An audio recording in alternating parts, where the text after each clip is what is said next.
मौसम को लेकर सबसे बड़ा अपडेट सामने आया है। कहा गया है, सावधान, मौसम तो अब कहर बरपाएगा। भारत में इस बार मानसून पूरी तरह से बेरहम दिखाई दे रहा है। बंगाल की खाड़ी और अरब सागर में लगातार नए सिस्टम डेवलप होने की वजह से मानसून लगातार मजबूत बना हुआ है और इससे उत्तर से लेकर दक्षिण तक, पूरब से लेकर पश्चिम तक जोरदार बारिश हो रही है। और इसके लिए एक कारण सबसे ज़्यादा जिम्मेदार है पैसिफिक रीजन, प्रशांत महासागर क्षेत्र के अल नीनो की बजाय ला नीना का एक्टिव होना। ला नीना का भारत में पड़ने वाली सर्दी पर भी बहुत गहरा असर पड़ने की संभावना जाहिर की गई है।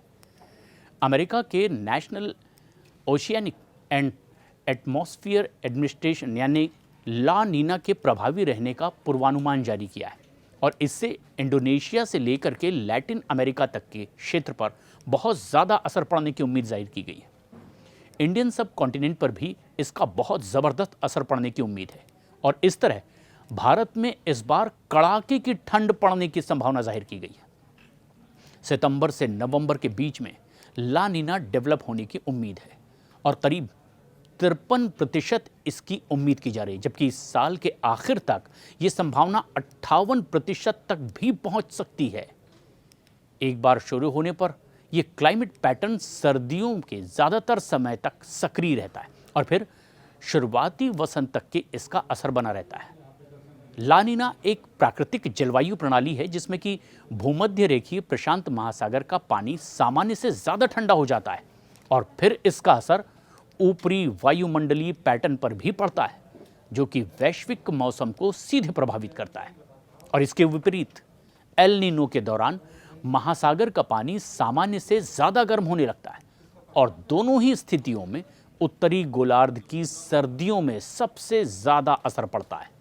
और इस बार आने वाली ला नीना अपेक्षाकृत कमज़ोर मानी जा रही है और इसका मतलब ये है कि इसका असर हमेशा साफ तौर पर नहीं दिखाई देगा। हालांकि एक्सपर्ट्स ये भी कह रहे हैं कि ये मौसम का एक ब्लूप्रिंट हमें ज़रूर दे रहा है, पर यह तो तय है कि ला नीना मतलब तापमान में भारी गिरावट। ला नीना एक जलवायु पैटर्न है जिसमें मध्य प्रशांत महासागर का सतही जल सामान्य से ज़्यादा ठंडा होता है और इससे दुनिया भर के मौसम पर सीधे असर पड़ता है।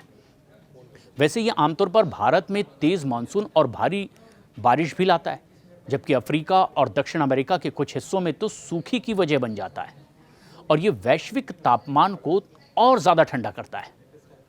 लेकिन इसके उलट अल नीनो के प्रभावी होने से तापमान बढ़ता चला जाता है और इस तरह ला नीना के एक्टिव होने से भारत समेत एशिया के ज़्यादातर देशों में कड़ाके की ठंड पड़ने की संभावना है, ऐसी ठंड जो आज तक महसूस नहीं की गई इतिहास में। अमेरिका के मौसम वैज्ञानिकों की माने तो इस बार उसी तरह का माहौल बन सकता है और ला नीना और उसका विपरीत चक्र एल नीनो वैश्विक स्तर पर मौसम के पैटर्न को गहराई से प्रभावित करते हैं। जहां ला नीना के दौरान प्रशांत महासागर का इंडोनेशिया से लेकर दक्षिण अमेरिका तक का हिस्सा सामान्य से ज़्यादा ठंडा हो जाता है, तो वहीं ला नीना में यही समुद्री क्षेत्र ज़्यादा गर्म होने लगता है। ला नीना के असर से भारत में सामान्य से ज़्यादा मानसून की बारिश, लेकिन अफ्रीका के कई हिस्सों में सूखा और अटलांटिक क्षेत्रों में ख़ास तौर पर तूफान की तीव्रता और बढ़ने की आशंका है। तो वहीं दूसरी ओर अल नीनो भारत में भीषण गर्मी और सूखे की वजह बन जाता है, जबकि दक्षिणी अमेरिका में यही बहुत ज़्यादा बारिश की वजह बनता है। और पिछले दशक की शुरुआत में 2020 से 2022 तक लगातार 3 साल ला नीना सक्रिय रहा, जिसे ट्रिपल डिप ला नीना कहा जाता है।